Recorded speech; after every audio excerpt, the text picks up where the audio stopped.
A lot to talk about. I want to bring in John Muffler, former Assistant Chief Deputy U.S. Marshal of the Eastern District of Pennsylvania, and Justin Shepard, a digital journalist who's been following these cases from the beginning. Justin's online handle is Just in the Nick of Crime. It's great to have you both here. Justin, I'll start with you. So let's start with the suspect in Tennessee, Drummond. The sighting of him last night. Is this in relation to the heavy police presence in Jackson today? What should we be making from these surveillance videos? Yeah, so it is actually. They saw him in this area. They got the surveillance footage. And then there was a heavy police presence, SWAT, TBI, U.S. Marshals, all near the Union University area in Jackson. They were there for several hours. Now, initially during the day, earlier today, we heard that, well, we don't know if it's a false alarm or if they actually saw something, but with this new surveillance footage being recently dropped by the Jackson Police Department, we know that that's the reason why they were out there today.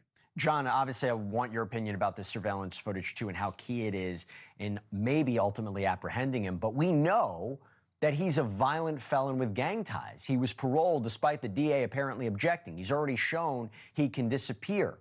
How worried should law enforcement, and by the way, the public be right now, even though there are these surveillance tapes that may be one step closer to capturing him? Yeah, I would,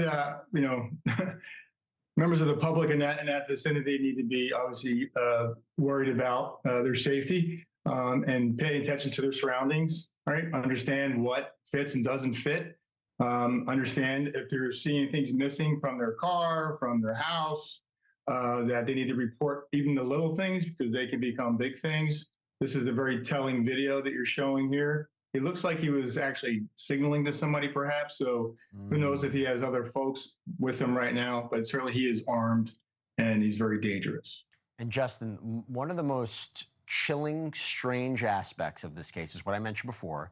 This baby who was found in a car seat in a stranger's front yard. I always think about this in these cases. Just imagine explaining to this baby what has happened when that baby grows up. I mean, it's just heartbreaking and tragic to think about. But do we know if anyone actually saw Drummond drop the baby off, what the connection is, why in that location she was dropped off?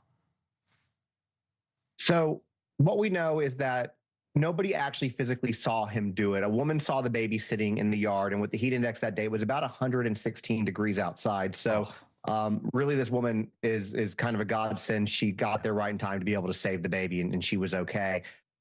What she said is that she saw either a white truck or a white van driving away. Now, whether or not that's in connection to Drummond, that's not one of the vehicles that have been on the very long list of vehicles that they've been surveilling.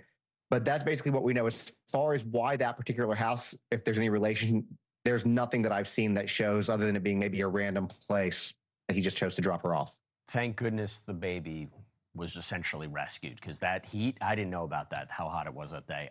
John, let me ask you this. You mentioned, signaling, right? So 3 people have already been arrested for apparently helping him. Now, from your experience, how big of a break is that? Are those alleged accomplices the key to flipping the case, to providing more information?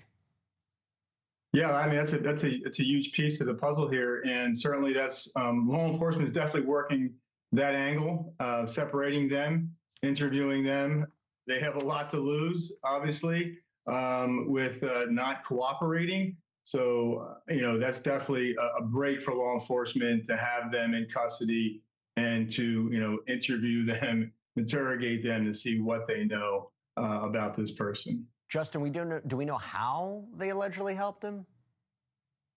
Not really. They've been arrested for accessory after the fact. There's been some drug charges that have gone with a couple of them, but they haven't really been specific on how they think they were involved. What we also know is that he's allegedly in a gang. Well, they say that he's in a gang, the Vice Lords. They haven't said that these people arrested are part of that gang, but it kind of makes you wonder if maybe it's all part of this same network. Thank you for watching. Subscribe below and download our NewsNation app right now on your phone, and you will get fact-based, unbiased news for all Americans.